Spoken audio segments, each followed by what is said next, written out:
Okay, good day, fellow. I just want to explain this concept of Faraday's law to you guys. Of Faraday's law. Faraday's law. Okay, which is given by EMF, and a number of terms with change in magnetic flux divided by change in time over there. You see, it states an induced EMF, which is this one, is directly proportional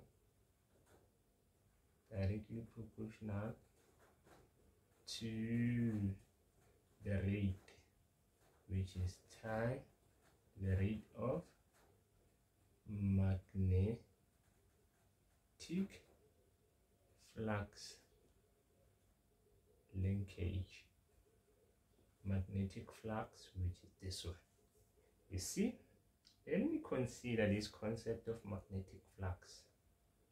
Magnetic flux is given by the product of magnetic field and area, like this. You see, we have this concept, which is magnetic flux.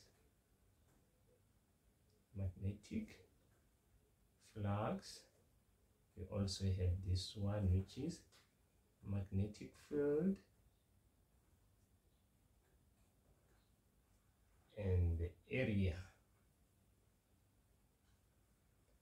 and also the angle between the normal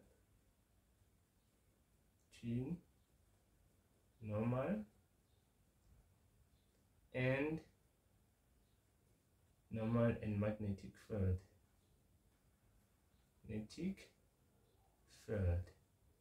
C. Then this one, it is measured in Webers, this one Tesla, this one meter square, like this. See, then let me highlight this concept of the area. If we have a square, let's say a square loop like this, we know that the square, all sides are equal. The area is going to be given by AL squared.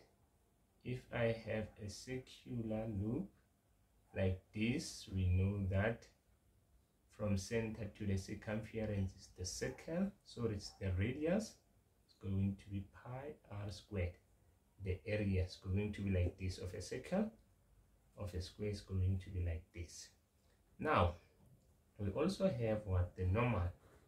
The normal, see, you just need to know that the normal is always perpendicular. You see, even on this one, you see, it's always perpendicular. The normal is always perpendicular to this,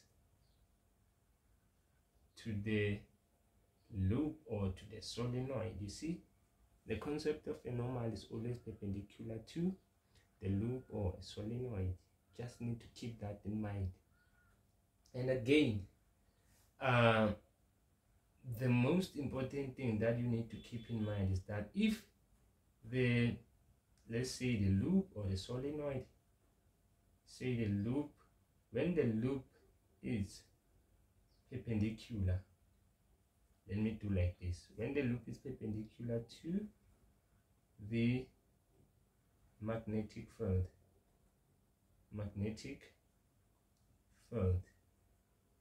the angle is going to be now 0 degrees. But when the loop is parallel to the magnetic field, the angle is going to be 90 degrees. Do you understand? Let me just give you the example so that we can see what I'm trying to explain. let's say if I have a loop, let's say if I have a square loop which is perpendicular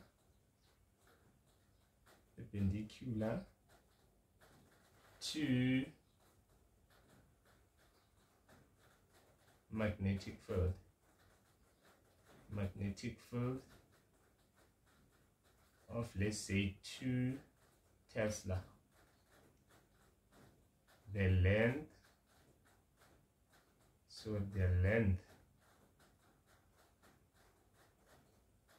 of each side, let's say 0.5 m squared, like this. Then now, okay, let's say if we have the following information, then now I decide to ask you to figure out the magnetic flux. How would you determine the value of magnetic flux? I know you would consider the formula first. Do like this. Then your B value, which is given 2 Tesla, done with this one, the area. Okay, now we have a square loop which is given by L squared. Let us substitute 0.5 squared. It's like 0.5 multiplied by 0.5. 0.5 squared is going to be 0.25. See, 0.25 in meters. Yes. Okay. Oh, sorry. Let's say if it was 0.5 meters, not meter squared, because side. See, like this. Then now it's going to be m squared. This 1 Tesla, like this. Then the catch: the loop is perpendicular.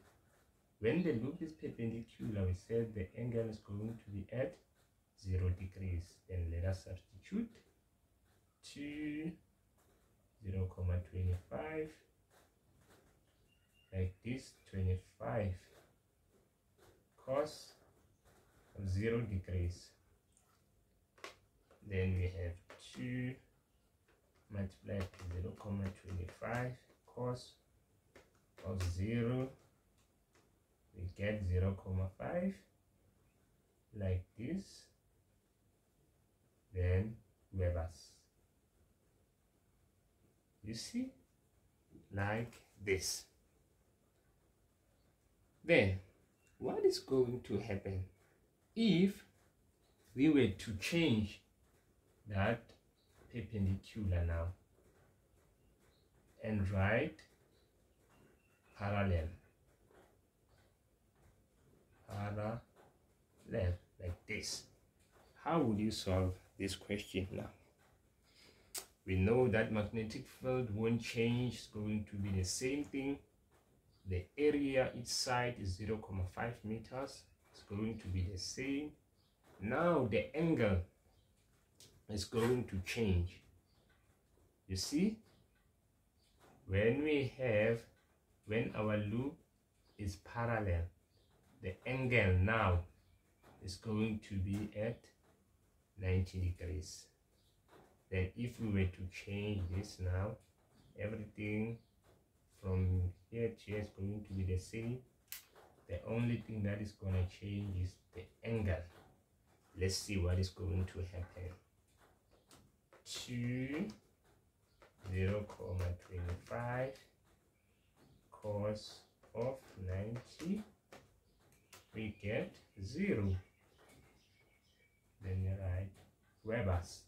You see, we get 0, like this. Do you understand? Then okay,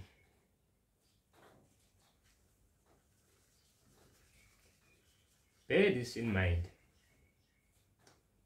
that on this formula we have the change in magnetic, you see, change in magnetic flux, which means it can be further be written like this. Let me say final magnetic flux minus initial, like this, divided by change in time. You see, then either they further solve it into dA cos theta minus dA cos theta, like this, then change in time. I bear that this one is for final, this one is for initial. Then we have the time over there, which is, oh sorry, we have the read, which is time over there.